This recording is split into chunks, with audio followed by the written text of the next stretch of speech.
Name of the book, Hide Your Children, Exposing the Marxists Behind the Attack on America's Kids. Conservative broadcaster Liz Wheeler is the author. She joins us now here on the show. Who are these Marxists that are coming after the children? Because people are going to be pretty surprised when they realize how openly the people that are in charge of training our children's minds admit that they're Marxists. So the president of the American Library Association has been in the news a lot lately. It's an influential woman by the name of Emily Drabinski. She's one of the biggest proponents of keeping these sexually graphic books in children's schools and books that promote a critical race theory narrative to children. She won her position as president of the American Library Association last year, and after she won election, she posted on Twitter and said, "Who would have thought that a Marxist could win the presidency of the American Library Association?" She admits that her ideology is Marxist, which is shocking enough, maybe not surprising, because we can see that she's pushing Marxist ideologies. But Steve, what's really interesting is that Emily Drabinski would never have won her position as president of the American Library Association had not Randy Weingarten, the union boss of the second biggest teachers union in the country, thrown her political weight behind Drabinski's campaign. Why?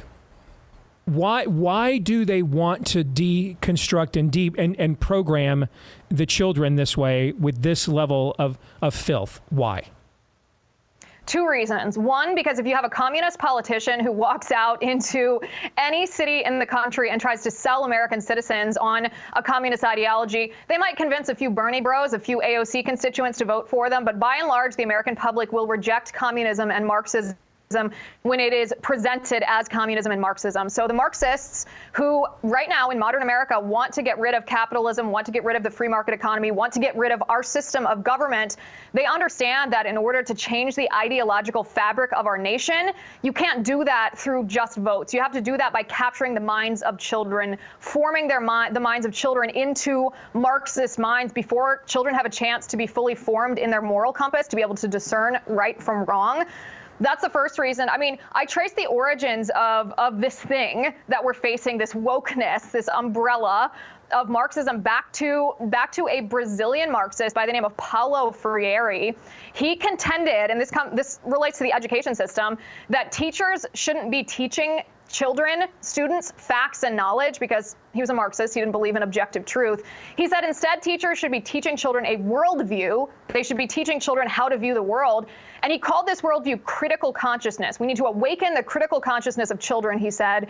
Well, Steve, this critical consciousness is just teaching children to look at the world through a lens of Marxism, to label everyone as either oppressed or as an oppressor in order to foment a Marxist revolution. And this worldview, critical consciousness, it's wokeness. This is deeply embedded into the classrooms of almost every public school in our country. It's just under a different name because these same communists that know that adults won't vote for them if they admit they're communists know that these parents will reject communism if it's taught blatantly to children. So they disguise this Marxist worldview as social emotional learning. So you've used a term that is a big buzzword on our show. In fact, we were just discussing it before you came on, worldview. That's one of the driving forces of our program. And if you look at a biblical worldview, St. Paul says that sexual sin is the worst, not in terms of severity of breaking the law, but of the impact upon the guilty because of what you're sinning against your own body. So you get double the impact. It's not just I committed a sin against somebody else in order to get the better of them or take advantage of them, but I'm the giver and receiver now in this sin relationship. Meaning by sinning against myself, I now essentially create a pox against my own conscience, and therefore that style of sin can do more to undo our conscience than just when we act unconscionably towards other people, because then we can kind of just justify it or say they deserved it or they had it coming. And I'm wondering if that is the ploy here for the demonic ideology and worldview known as Marxism.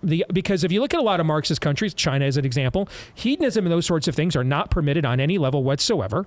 They're not given all kinds of access to porn in China and things of that nature for free. The sexually explicit material isn't taught in the classroom. They don't do rainbow jihad stuff over there at all. They actually view hedonism as self-expression, and they don't want to do any of that. So they actually lock it down. So then why do it at a nascent stage with children? Because because if you can get them to sin against themselves, you are reforming their own conscience, and that sets them up in the future to be completely reprogrammed accordingly, comprehensively. Fair? Right. Plus, it's also, yeah, you're correct. And it's also emotional manipulation. So self-loathing is a really powerful tool that the left uses. And I'll give you an example. It's no coincidence that critical race theory and queer theory, the transgender ideology, emerged in schools almost one on top of the other. It happened deliberately. And the reason for that is because when you teach children the principles of critical race theory, that white children are racist because there's white and there's nothing they can do about it, they're irredeemable, and black children, they're oppressed, this creates an identity crisis within children, particularly within white children. They feel a self-loathing because they are told they're bad and they're evil. There's nothing they can do about it. And it also creates animosity by these children towards their parents because their parents made them that way. They made them white. They made them bad. So as this identity crisis begins to fester, this self-loathing begins to take over these children's minds, in swoops queer theory, this antidote that tells children, hey, you might have been born with a bad identity as a bad person because you're white, but you can throw off that oppressor identity and instead put on the identity of a marginalized, say, transgender person or non-binary identity, any LGBTQIA identity. And in the process, these children feel that their identity crisis has been temporarily healed, although we certainly know that that's not the case. And they're also radically alienated from their parents. And most importantly, they are secured as, at the very least, activists for radical leftist causes, if not outright Marxist revolutionaries, because it is the left that tells them that true fulfillment and true identity is found through perversion and promiscuity. Amen. That's very well said. In fact, as you were talking, I got to thinking, if someone just tuned into us for the first time and are like, why would you call Marxism? I understand it's anti-American, but why is it demonic? Well, look at what you just said, Liz. I mean, the deconstructing, the first time that God formally it gives us insight into his true character is what he puts on the stone tablets at Sinai for Moses, the law, the introduction. This is basically Jehovah 101, the 10 Commandments, right? Well, look at the 10 Commandments that Marxism inherently attacks. First of all, I am God. Marxism says there is no God. Do not make or forge other gods. Do not commit idolatry. Marxism says the state is God. So we're 0 for 2. Honor your father and mother. You just discussed that for several minutes very eloquently. The complete detachment of legacy whatsoever and identity. And since I didn't get that forged in the family, now I'm a free agent and I'm available for you to go ahead and impute that to me and fill in the blank. We discussed the sexual promiscuity angle of it here. So not committing adultery. The entire notion of breaking the world down into the oppressed and oppressors. Well, now we're getting into covetousness. That's another commandment. I mean, we could go the idea of redistribution of wealth. Now we're into stealing. We're basically talking about an ungodly framework that is the antithesis of the 10 Commandments. You're exactly right. And it's one of the reasons I bring up religion in the book, not because I know all Republicans like to talk about religion. A lot of Republicans are very hesitant to. I think that's a mistake. I think it's a delusion to divorce politics and religion because you can't divorce religion and objective truth, which is what our nation was built on. But the Catholic Church in particular, believe it or not, over the course of the past 2 centuries has been at the forefront of fighting back against communism because, Steve, they were the ones that articulated and acknowledged that communism is a satanic ideology, that it is an anti-Christ ideology. And a lot of people, even in our country, I mean, until COVID, a lot of parents didn't believe that critical race theory was in their children's classroom, that the transgender ideology could reach their kid. It's hard to believe that this kind of evil could be this close to us. It's hard to put a name, a label on this political opposition that we're facing in our country. And a lot of conservatives and Republicans have made the mistake of extending too much benefit of the doubt to our political opponents. But the church has, for a long time, been the one that has identified it properly. And I don't think that this is a mistake. I think that one of the reasons the nuclear family is one of the prime targets of the Marxist left is because the nuclear family is not just a social institution. It's not just a contract between 2 consenting adults. It's not just, oh, look at that. Love is love is love. Mm-hmm. Marriage between a man and a woman is supposed to be representative on earth of Christ's love for his church. Mm-hmm. Children begot of that union are representative of Christ's life-giving love. There's no way to separate the nuclear family, marriage, and children from what it is supposed to represent, which is God's love. Again, I know a lot of Republicans don't want to talk about religion, but if we are going to accurately identify the enemy we face so that we can fight well against them, we have to acknowledge that there's a spiritual element to it, not just political. Amen. Amen to every word. So, Liz, I've got about 2 minutes. How do we fight back? We have to reorient our thinking, and I'll give you an example of one of the most interesting things I came across in the course of researching this book. I was researching the public school system in our country, and I realized it didn't become mandatory until the year 1852. Massachusetts was the first state to make public schooling compulsory, and the reason they did was because there was an influx of immigrants coming to our country at the time, particularly Catholic immigrants, and the Protestant politicians in charge of Massachusetts wanted to indoctrinate the immigrant children in American values so that they would be loyal to America first versus the country of their birth, and in Protestant doctrine because of this centuries-old battle between Protestants and Catholics. And I realized our education system actually is supposed to be an indoctrination center. That's what it was designed to do. Indoctrination itself, we think of negatively, but only because of what the left is indoctrinating children with.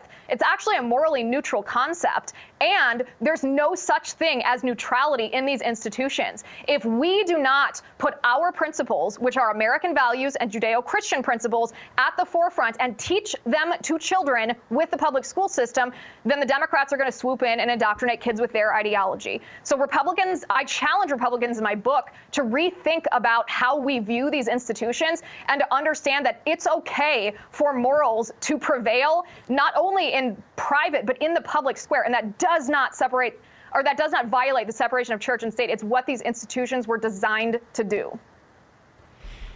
Amen. Name of the book, Hide Your Children, Exposing the Marxists Behind the Attack on America's Kids, from Liz Wheeler.